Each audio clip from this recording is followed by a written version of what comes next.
ఈ starter box ఎందుకు, అలాగే ఈ ఆటో స్విచ్ ఎందుకు, ఎంసీబీ వాడొచ్చు కదా అని అంటూ ఉంటారు.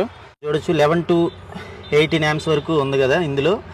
మీరు ఇక్కడ గమనించవచ్చు, మోటార్ అయితే ఆన్ అయింది. ఇక్కడ యాంప్స్ చూడొచ్చు 40 amps తీసుకుంటుంది. ఓవర్లోడ్ రిలే అనేది ట్రిప్ అయింది అనుకోండి, మనకి రీస్టార్ట్ బటన్ కూడా ఇదే అనమాట, ఆఫ్ బటన్. ఫీజ్ క్యారియర్లు అనేవి ఉన్నాయి కదా,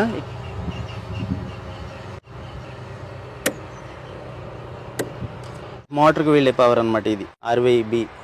హలో ఫ్రెండ్స్, నేను మీ సుబ్రహ్మణ్యం. ఫ్రెండ్స్, ఈరోజు వీడియోలో మీరు ఇక్కడ చూడొచ్చు, పొలంలోకి వచ్చామన్నమాట. ఇక్కడ చాలాలో ఈ 3 phase అగ్రికల్చర్ మోటార్, ఈ డ్యూయల్ స్టార్టర్ అనేది కొత్తది ఫిట్టింగ్ అనేది చేశారనమాట. అలాగే మనం కంప్లైంట్ ఉండి వచ్చాము ఇక్కడికి. ముందు సింపుల్గా చూద్దాం. అలాగే ఈ సెలెక్టర్ స్విచ్, ఇవి వోల్టేజ్ మీటర్లో మనం ఎలా చూడాలి ఏంటి అనేది, అంటే తెలియని వాళ్ళ కోసమే. తెలిసిన వాళ్ళైతే స్కిప్ చేసేయండి ఈ వీడియో. ఇక్కడే వచ్చే పవర్ ఇక్కడికి వస్తుంది కదా, ఎంసీబీ 32 amps అనమాట. ఇది పవర్ రావడం ఇక్కడ ఇండికేటర్లు కూడా వెలుగుతున్నాయి. అలాగే యాంప్స్ మీటర్ అనుకోండి, మోటార్ రన్ అయ్యేటప్పుడు ఇది ఎంత యాంప్స్ తీసుకుంటుంది అనేది తెలుస్తుంది కదా. మీరు ఇక్కడ చూడొచ్చు, ఇప్పుడు 10 amps వరకు తీసుకుంటుంది అనమాట. ఓకే, ఒక ఫేస్ నుండి యాంప్స్ అనేది చూపించిద్ది మనకి. ఓకే, 3 phaseలో ఉన్న, అంటే 3 phase నుండి కన్జ్యూమ్ అయ్యే యాంప్స్ తెలియదు అనమాట. ఏదో ఒక ఫేస్ నుండి యాంప్స్ మీటర్ కనెక్ట్ అయ్యి ఉంటుంది అనమాట. ఒక ఫేస్లో యాంప్స్ మాత్రమే తెలుస్తుంది. అదే ఇక్కడ 3 phase వోల్టేజ్ అనేది తెలుస్తుంది కదా, అలా తెలియదు అనమాట. ఓకే, పర్వాలేదు, ఒక ఫేస్లో యాంప్స్ తెలిస్తే చాలు మనకి. అలాగే ఇక్కడ చూడొచ్చు, R phase అలాగే Y phaseలో ఉన్న వోల్టేజ్ వస్తుందా రావట్లేదా, పవర్ వస్తుందా రావట్లేదా అనేది తెలుసుకోవడానికి ఇక్కడ చూడొచ్చు, సుమారుగా 400 పైన చూపిస్తుంది అనమాట. 415 వోల్టేజ్ అనేది ఇప్పుడు ఉంది R phaseలో, Y phaseలో. ఈ బ్లూ పవర్ వస్తుందా రావట్లేదు అనేది వస్తుంది. అలాగే ఇక్కడ చూడొచ్చు, B and R అనమాట. ఓకే, దీంట్లో అంటే ఫేస్ టు ఫేస్ పవర్ వస్తుందా రావట్లేదని తెలుస్తుంది అనమాట. ఓకే, మీరు ఇక్కడ చూడొచ్చు, ఇప్పుడు ఆగిపోయింది, పవరే ఆగిపోయింది. ఇప్పుడు మీరు ఇక్కడ చూస్తే ఇప్పుడు ఆటోమేటిక్గా పవరే ఆగిపోయింది అనమాట. ఇప్పుడు ఇక్కడికి వచ్చేది. ఓకే, ఇప్పుడు మామూలు పవర్ లేదనుకోండి, ఇండికేటర్లో వెలగవు, అలాగే ఏమి వోల్టేజ్ కూడా చూపించదు అనమాట. ఇప్పుడు ఆటోమేటిక్గా పవరే ఆగిపోయింది. టైం అలా ఉందన్నమాట, మనం వీడియో చేసే టైంకి పవర్ అనేది ఆగిపోయింది. నోటలు అనేది ఉండదు ఈ అగ్రికల్చర్ పర్పస్. ఓకే, 3 phaseలే ఉంటాయి అనమాట. ఈ 2 ల్యాంపులు అనేవి ఫేస్ టు ఫేస్ కనెక్ట్ చేసామనుకోండి, ఓకే, మనకి పవర్ ఉందా లేదనేది తెలుస్తుంది అనమాట. సిరీస్లో కనెక్ట్ చేయాలి, ఇలా హోలర్లు 2 ఒకటే వాట్స్ అనేది ఉండాలన్నమాట, బల్బులు కూడా. ఓకే, ఇలా కూడా మనం తెలుసుకోవచ్చు అనమాట, ఎక్కువ ఇబ్బంది పడకుండా. ఒకవేళ ఇవన్నీ ఉండవు కదా కొన్ని స్టార్టర్ బాక్సుల్లో, ఫీజ్ క్యారియర్ల నుండి అవుట్పుట్ సప్లై వస్తుందా రావట్లేదు అనేది ఇట్లా ఫేస్ టు ఫేస్ పవర్ అనేది చూసుకోవాలన్నమాట. మీరు ఇక్కడ చూడొచ్చు, 2 లైట్లు వెలుగుతున్నాయి కదా, మీరు చూడొచ్చు వెలుగుతున్నాయి కదా. అలాగే ఈ ఫేస్ నుండి ఈ ఫేస్కి కనెక్ట్ చేశాను, వెలుగుతున్నాయి. అలాగే దీని నుండి దీనికి కనెక్ట్ చేశాను, మీరు ఇక్కడ గమనించవచ్చు, వెలుగుతున్నాయి. అంటే మనకి పవర్ ఉందా లేదనేది తెలియడానికి అనమాట. 3 phase పవర్ అనేది మనం టెస్టర్ పెట్టాం అనుకోండి, వెలిగినట్టు మనకు కూడా కనిపించదు అనమాట, పవర్ వస్తుందా రావట్లేదు అనేది తెలియదు. అదే ఒక ల్యాంప్ కనెక్ట్ చేసాం అనుకోండి, కాలిపోయే అవకాశం ఉంటుంది అనమాట. 2 ల్యాంపులు సిరీస్లో ఉన్నాయి కాబట్టి ఇక్కడ 415 వోల్టేజ్ అనేది ఉంటుంది కాబట్టి 2 వెలుగుతాయి అనమాట. ఇక్కడ నోటర్లు అనేది కూడా ఉండదు కదా. మరి మనం మల్టీమీటర్తో కూడా చెక్ చేయొచ్చు, క్లాంప్ మీటర్ ఉంటుంది కదా, ఎంత వోల్టేజ్ వస్తుంది అనేది కూడా చూద్దాం ఒకసారి. ఓకే, ఇక్కడ వోల్టేజ్ రేంజ్లోనే ఉంచాను, 390 అనేది వస్తుంది ఈ ఫేస్ నుండి ఈ ఫేస్కి. అలాగే ఫేస్ టు ఫేస్ చూడాలి, మనకి ఇక్కడ నోటల్ అనేది ఉండదు కదా. ఓకే, మనకి వోల్టేజ్ అనేది వస్తుంది, అంటే 400 లోపు వస్తుంది అనమాట. అంటే వోల్టేజ్ అనేది డ్రాప్ అనేది ఉంది, నార్మల్గా 415 వోల్టేజ్ అనేది వచ్చింది అనమాట, వోల్టేజ్ డ్రాప్ ఏమి లేకపోతే. ఇవి వైర్లు కొంచెం లెంత్ ఉంటాయి కదా, వోల్టేజ్ అనేది ఎంతో కొంత డ్రాప్ అనేది ఉంటుంది. చాలామంది ఇలా ఈ స్టార్టర్ బాక్స్ ఎందుకు, అలాగే ఈ ఆటో స్విచ్ ఎందుకు, ఈ ఎంసీబీ లాంటిదే వాడచ్చు కదా, ఇలాంటి చాలాలో ఉండే మోటార్లకైనా లేదా మామూలు నార్మల్ 3 phase మోటార్లకైనా సరే ఈ ఎంసీబీ వాడచ్చు కదా అని అంటూ ఉంటారు. ఇప్పుడు ఇది అనుకోండి, దీనికి ఓవర్లోడ్ రిలే ప్రొటెక్షన్ అనేది ఉంటుంది కదా, ట్రిప్ చేసిద్ది అనమాట. అలా కాకుండా ఎంసీబీ వేస్తాం అనుకోండి, ఇది అంటే మోటార్ తీసుకునే యాంప్స్ కన్నా, ఒకవేళ సపోజ్ ఇప్పుడు 10 amps తీసుకుంటుంది మోటార్, 20 amps తీసుకున్నా 30 amps తీసుకున్నా సరే ఇది ఎంపటే ట్రిప్ అవ్వదు అనమాట. అంటే కొంచెం టైం డిలే అనేది ఉంటుంది అనమాట ఈ ఎంసీబీలు అనేవి వాడితే. ఇప్పుడు ఒక ఫేస్ పవర్ అనేది పోయింది, ఏదో ఒక ఫేస్, ఏదో ఒక కంప్లైంట్ వచ్చో, పైన వైర్లు దిగిపోయి ఏదో రకంగా ఒక ఫేస్ అనేది పోయింది అనుకోండి, లేదా డిపార్ట్మెంట్ వాళ్ళే 2 phaseలే ఇచ్చారనుకోండి, అలాంటి టైంలో ఆన్ చేశారనుకోండి, అలాంటి టైంలో కూడా మోటార్ అనేది రన్ అవ్వదు. అలాగే 2 ఫేసుల పవర్ అనేది మోటార్కి వెళ్ళిపోయింది కదా, అలా కూడా ప్రాబ్లం అనేది వచ్చింది అనమాట. మోటార్ వైండింగ్ కూడా కాలిపోయి ప్రాబ్లమ్స్ అనేవి వస్తాయి అనమాట ఒక్కో టైంలో. అదే 3 ఫేజ్ సప్లై ఇప్పుడు ఉంటుంది అనుకున్నారనుకోండి, మామూలుగా రన్ చేయడానికి అయితే మనం చెక్ చేసుకోవడానికి అయితే ఎంసీబీ అనేది వేసుకోవచ్చు. ఓకే, ఇలా 3 పోల్ ఎంసీబీ అనేది వేస్తే డైరెక్ట్గా ఈ వైర్లు తీసుకొచ్చి ఇక్కడ ఎంసీబీకి కనెక్ట్ చేసామనుకోండి, మనం ఎంసీబీ ఆపరేట్ చేస్తుంటే మోటార్ అనేది రన్ అయ్యిద్ది అనమాట. ఓకే, ఇది స్టార్టర్ అనేది ప్రొటెక్షన్ కోసం అనమాట. మోటార్కి ప్రొటెక్షన్ అనేది ఎక్కువ ఉంటుంది అనమాట. బైపాస్లో ఉన్నప్పుడు ఈ ప్రివెంటర్ ఉన్నా లేనట్టే, అంటే కనెక్ట్ చేసి ఉన్నా కనెక్ట్ చేయనట్టే అనమాట, డైరెక్ట్ చేసేసిద్ది బైపాస్ అంటే. ఇప్పుడు బైపాస్లో ఉందన్నమాట అది. అలాగే మాన్యువల్ అని కనిపిస్తుంది కదా, మాన్యువల్ అని ఉండేది ఆఫ్ ఆన్ అనేది ఇక్కడ చేసుకోవడానికి ఉపయోగపడిద్ది అనమాట. ప్రొటెక్షన్ అయితే ఉంటుంది, అంటే ఒక ఫేస్ పవర్ రాకపోయినా సరే ఈ ప్రొటెక్ట్ చేసిద్ది అనమాట. ఈ స్టార్టర్ బాక్స్ని ఆన్ చేయకుండా ఉంచిద్ది అనమాట ఈ ఆటో ప్రివెంటర్ అనేది. ఓకే, మనం మాన్యువల్లోనే ఎక్కువ వాడటం మంచిది మనం ఇక్కడ ఆపరేట్ చేస్తాం అనుకుంటే. లేదా మనం కరెంటు పోయిందనుకోండి, మనం ఇక్కడ లేని టైంలో ఆన్ అవ్వాలనుకుంటే ఇక్కడ ఆటోలో పెట్టామనుకోండి, ఆటోమేటిక్గా ఆన్ అయిపోయిద్ది అనమాట. ఆన్ అయిపోయింది కదా, అలా ఒకవేళ కరెంట్ పోయినప్పుడు మనం వచ్చేదాకా ఆన్ చేసే విధానం లేకుండా ఇది ఆటోలో పెట్టామంటే ఆటోమేటిక్గా అదే ఆన్ చేసిద్ది అనమాట. అది కూడా 3 ఫేస్ పవర్ అనేది ఉన్నప్పుడే. ఒక ఫేస్ లేదనుకోండి, ఒకసారి ఒక ఫేస్ ఓపెన్ చేసేద్దాం. ఓపెన్ చేసాం ఒక ఫేస్. ఓకే, పక్కన పెట్టా. అలాగే ఇక్కడ వోల్టేజ్ అనేది లేదని చెప్తుంది, ఇక్కడ BR వోల్టేజ్ అనేది రావట్లేదని చెప్తుంది అనమాట. ఓకే, ఇందులోనే వోల్టేజ్ అనేది చూపిస్తుంది ఒక దాంట్లోనే, అంటే Rలో Yలో ఉంది ఇప్పుడు పవర్ అనేది. అందు గురించి ఒక దాంట్లో చూపిస్తుంది అనమాట. ఇప్పుడు ఆ రెండిట్లోనూ పవర్ అనేది చూపించట్లేదు, ఒక ఫేస్ రావట్లేదని అట్లా అర్థం చేసుకోవచ్చు అనమాట మనం. ఓకే, ఇది ఆఫ్లో పెట్టేసి ఇప్పుడు ఆన్ చేసి చూద్దాం. ఒక ఫేస్ అనేది ఓపెన్ చేస్తాం కదా, ఇప్పుడు ఆన్ చేసాం అనుకోండి, లైట్ అనేది బ్లింక్ అవుతూనే ఉంటుంది అనమాట, ఆన్ అవ్వదు స్టార్టర్. ఓకే, అలా ప్రొటెక్ట్ చేసిద్ది అనమాట మోటార్ని, అలాగే స్టార్టర్ని ఆన్ అవ్వకుండా ఉంచిద్ది అనమాట.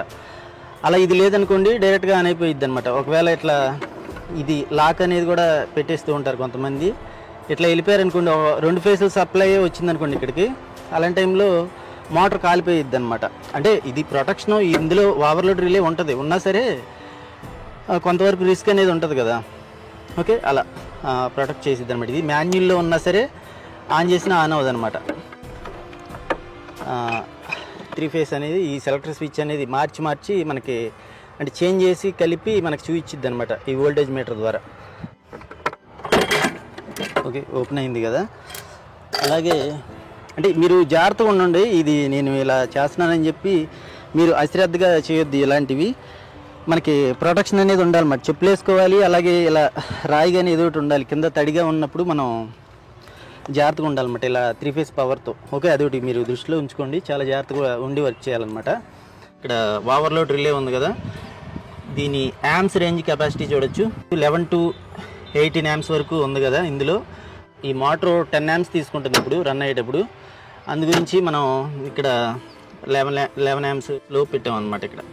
ఓకే, మనం ఇక్కడ ఎంత యామ్స్ అయితే తీసుకుంటుందో మోటారు 1 ఆంపియర్ 2 ఆంపియర్ ఎక్కువ పెట్టుకోవాలన్నమాట దీంట్లో ఎప్పుడైనా సరే. ఒకవేళ ట్రిప్ అవుతుంది అయినా సరే అనుకుంటే కొంచెం పెంచుకోవాలన్నమాట, కొంచెం ఈ రేంజ్ అనేది కొంచెం పెంచుకోవాలి. ఓకే, అలా మోటార్ తీసుకునే యామ్స్ని బట్టి ఇది సెట్ చేసుకోవాలన్నమాట. మనం హై పెట్టేయకూడదు, హై పెట్టేస్తే ఏమైందంటే ఎంపటే ట్రిప్ అవుతుంది అనమాట కొన్ని సందర్భాల్లో. ఓకే, అంత యామ్స్ కన్జ్యూమ్ చేస్తేనే ట్రిప్ అయ్యిద్ది అనమాట. ఇది ప్రొటెక్షన్ కోసం అనమాట ఈ ఓవర్లోడ్ రిలే అనేది. ఇప్పుడు ఎంత యామ్స్ తీసుకుంటుంది అనేది ఒకసారి చెక్ చేద్దాం ఆన్ చేసి. మీరు ఇక్కడ గమనించవచ్చు, ఈ ఫేస్లో మీరు గమనించవచ్చు 8 యామ్స్ తీసుకుంటుంది సుమారుగా. అలాగే ఈ ఫేస్లో చూడొచ్చు, ఇందులో కూడా 8 యామ్సే తీసుకుంటుంది. అలాగే ఈ ఫేస్లో చూడొచ్చు 8 యామ్స్ ఉందన్నమాట. ఇందులో కొంచెం సుమారుగా చూపిస్తుంది, ఇది 10 యామ్స్ లోపే తీసుకుంటుంది అనమాట ఆన్లో ఉన్నప్పుడు. మీరు ఇక్కడ గమనించవచ్చు, స్టార్ట్ అయ్యేటప్పుడు కొంచెం యామ్స్ అనేది ఎక్కువ తీసుకుంటుంది. ఇది 15 యామ్స్ కాంటాక్టర్ అనమాట. ఈ మోటార్కి వెళ్ళే టెర్మినల్స్ అనమాట ఇవి. ఒకవేళ ఇందులో నుండి ఇప్పుడు ఈ అగ్రికల్చర్ పర్పస్ వైర్లు కొంచెం ఏదన్నా ఇబ్బందిగా ఉన్నాయనుకోండి, ఎక్కడన్నా జాయింట్లు కానీ అలాంటివి ఉన్నాయనుకోండి ఈ వైర్లకి, దీని నుండి దాటిన తర్వాత పవర్ కూడా మనకి మోటార్ వరకు వెళ్తుందా లేదా అనేది కూడా చూసుకోవాలి. ఇప్పుడు ఆన్ చేద్దాం. ఇప్పుడు ల్యాంపులు అనేవి కనెక్ట్ చేస్తున్నాను. మీరు ఇక్కడ చూడొచ్చు, ఇక్కడ కనెక్ట్ చేస్తే అలాగే ఇక్కడ ఈ ఫేస్ నుండి ఈ ఫేస్కి కనెక్ట్ చేసిన 2 వెలుగుతాయి అన్నమాట. ఓకే, సిరీస్లో ఉన్నాయి కాబట్టి ఇట్లా చూసుకోవాలన్నమాట, పవర్ అనేది వెళ్తుందా లేదా. ఓకే, తేలిగ్గా తెలుస్తుంది అనమాట. మనకి ఒక ఐడియా కలిగిద్దామని ఇట్లా నేను చెప్పడానికి కారణం అనమాట. మనం కొత్తగా బిగించామనుకోండి మోటరు, ఒకసారి మోటార్ వెనక్కి తిరిగిద్ది అనమాట, రొటేషన్ అనేది మారిద్ది. వీటికి సింగిల్ ఫేస్ వైర్ లాగా కామన్ వైరు, అలాగే స్టార్టింగ్ వైరు, రన్నింగ్ వైరు అన్నట్టు ఉండవు అనమాట. వెనక్కి తిరిగి వాటర్ రాలేదనుకోండి, అలాంటి టైంలో మనం వైర్లు అనేవి ఏదో ఒక 2 వైర్లు చేంజ్ చేయాలన్నమాట. అంటే ఇక్కడ ఉన్న వైర్ తీసి ఇటు కలిపి, ఇక్కడ ఉన్న వైరు ఇటు కలుపుకోవాలన్నమాట. అంటే రొటేషన్ చేంజ్ అయ్యిద్ది అనమాట, వైర్లు అనేవి అటు ఇటు మారిస్తే. తెలియక బైపాస్లో పెట్టారనుకోండి, కరెంటు పోయినా సరే ఒక ఫేస్ మళ్ళీ ఆన్ అయ్యే అవకాశం ఉంటుంది అనమాట. అందు గురించి మనం ఇది ఒకటి చూసుకోవాలి ఈ ఎల్ఎన్టీ ప్రివెంటర్ అనేది వాడేటప్పుడు. ఓకే, మాన్యుల్లోనే ఉండాలన్నమాట. లేదా ఆటోలో పెట్టామనుకోండి వెంబటే ఆన్ అయిపోయిద్ది కదా. ఓకే, ఇది కలిపే విధానం కూడా అడుగుతూ ఉంటారు. ఇందులో చూడొచ్చు, వైర్లు 6 వైర్లు వస్తాయి అన్నమాట. 3 ఉన్నాయి కదా, ఈ 3 వైర్లు 3 ఫేసులకి కనెక్ట్ చేసామన్నమాట ఇక్కడ.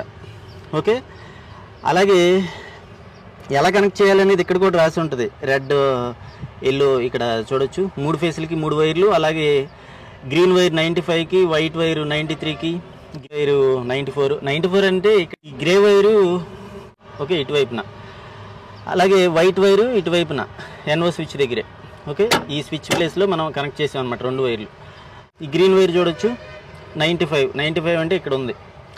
ఓకే, కనిపిస్తుందని అనుకుంటున్నాను. ఈ ఓవర్లోడ్ రిలే మీదే రాసి ఉంటాయి అనమాట. ఇక్కడ ఉండే వైర్ రిమూవ్ చేయాలన్నమాట, అంటే రెడ్ కలర్ ఉంటుంది. ఆ వైర్ తీసేసి మనం బిగించవచ్చు అనమాట తేలిగ్గా.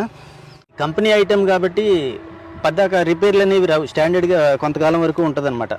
తర్వాత అంటే ప్రొటెక్షన్ వర్షానికి ఎండకి వదిలేసారనుకోండి స్టార్టర్, అలాంటి టైంలోనే ఎక్కువ పాడవుతూ ఉంటాయి. అలాగే ఎలికలు బల్లులు వీటిలో తిరుగుతూ ఉంటాయి కదా, అలాంటి టైంలోనే ఇవి షార్ట్ అవుతాయి అనమాట. ఆ బల్లులు వీటి మీద తిరుగుతున్నాయి అనుకోండి, ఇరికిపోయి కాలిపోతాయి అనమాట ఒక్కోసారి. అలాగే ఎలికలు కొట్టేస్తూ ఉంటాయి కదా, షార్ట్ సర్క్యూట్ అవుతాయి. వైర్లు అవ్వచ్చు, ఇక్కడ వైర్లు అయినా.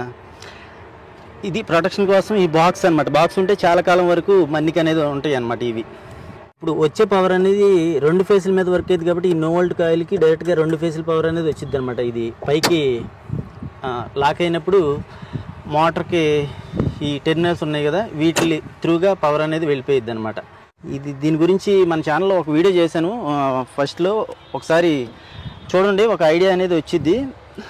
లేదా ఫ్రెష్గా ఒకటి ఈ వైరింగ్ గురించి కనెక్ట్ చేసే విధానం గురించి కూడా ఒక వీడియో చేయమంటే చెప్పండి, నేను ఫ్యూచర్లో చేసే ప్రయత్నం అయితే చేస్తా. ఓకే, అలాగే ఓవర్లోడ్ రిలే అనేది ట్రిప్ అయిందనుకోండి, మనకి రీస్టార్ట్ బటన్ కూడా ఇదే అనమాట, ఆఫ్ బటన్. ఇప్పుడు మనం ఏ బటన్ అయితే ఆపుతున్నామో అదే బటన్ అనమాట. ఇప్పుడు ఒకసారి ఆన్ చేసి ఒకసారి చూద్దాం. ఇప్పుడు ఈ ఆటో ప్రివెంటర్ అనేది బైపాస్లో పెడదాం, ప్రొటెక్షన్ అనేది ఉండదు బైపాస్లో పెడితే. అలాంటి టైంలో ఒక ఫేస్ అనేది పోయింది అనుకోండి, ఒకసారి చెక్ చేద్దాం. మనం ఇక్కడ ఈ మధ్యలో ఫేస్ అనేది ఓపెన్ చేస్తున్నాను. ఇప్పుడు మనం ఆన్ చేద్దాం మోటార్. మీరు ఇక్కడ గమనించవచ్చు, మోటార్ అయితే ఆన్ అయింది. ఇక్కడ యాంప్స్ చూడొచ్చు, 40 యాంప్స్ తీసుకుంటుంది. ఓకే, అంటే ఓవర్ యాంప్స్ తీసుకుంటుంది కదా, అలాంటి టైంలో ఇది ట్రిప్ అయ్యిద్ది అనమాట. ఓకే, మీరు ఇక్కడ చూడొచ్చు ఆగిపోయింది. ఇప్పుడు ఆగింది కదా, ఆగినప్పుడు మళ్ళీ ఆన్ చేస్తుంటే ఆన్ అవ్వదు అనమాట. మళ్ళీ మనం ఏం చేయాలి, ఈ రీస్టార్ట్ బటన్ అనేది ఒకసారి ప్రెస్ చేయాలన్నమాట. ఒకసారి అని కాదు, కొంచెం టైం పట్టిద్ది అనమాట. అది అంటే ఇందులో బైమెటాలిక్ స్ట్రిప్స్ అనేవి వంగుతాయి అనమాట, యాంప్స్ ఎక్కువ కన్జ్యూమ్ చేసినప్పుడు వంగిని మళ్ళీ కరెక్ట్గా రావడానికి టైం పట్టిద్ది అనమాట. వెంబటే ఆన్ అవ్వదు. ఓకే, మళ్ళీ ఆన్ అయింది కదా, ఇప్పుడు మనం ఈ రీస్టార్ట్ బటన్ అనేది ప్రెస్ చేసినప్పుడు మళ్ళీ ఆ లైన్లోకి వచ్చిద్ది అనమాట, అప్పుడే మళ్ళీ ఆన్ అయ్యిద్ది. ఓకే, అదనమాట. అలాగే మీరు ఇది కూడా అబ్జర్వ్ చేశారు కదా, బైపాస్లో పెట్టినప్పుడు ఆటోమేటిక్గా ఆన్ అయిపోయిద్ది అనమాట, అంటే డైరెక్ట్ చేసేసిద్ది అనమాట ఈ స్విచ్ అనేది.